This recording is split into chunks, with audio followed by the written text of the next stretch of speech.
मुलांना वाचन कोणत्या वयामध्ये आलं पाहिजे? तर पहिलीला जाण्यापूर्वी मुलांना इंग्लिश आणि मराठी ह्या दोन्हीही विषयांचं वाचन करता आलं पाहिजे.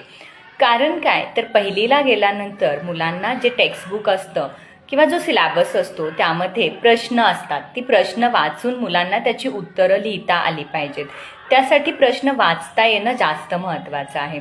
पालक ज्यावेळेस मुलांचा अभ्यास घेतात त्यावेळेस असं जाणवतं की पालक स्वतः प्रश्न वाचतात आणि मग मुलं उत्तरं सांगतात आणि पालकांना असं वाटतं की माझ्या मुलाला सगळं काही येतं. पण पालकांनो, परीक्षेमध्ये प्रश्न वाचण्यासाठी तुम्ही जाणार नाही आहेत. तिथे मुलाला स्वतः तो प्रश्न वाचायचा आहे आणि स्वतः त्याचं उत्तर लिहायचं आहे. सांगितलं म्हणजे त्याचं उत्तर लिहिता येतं असं नाही, कारण लिखाणामध्ये आणि बोलण्यामध्ये जमीन आसमानचा फरक आहे. ही कन्सेप्ट पालकांनी नक्कीच लक्षात घ्यावी.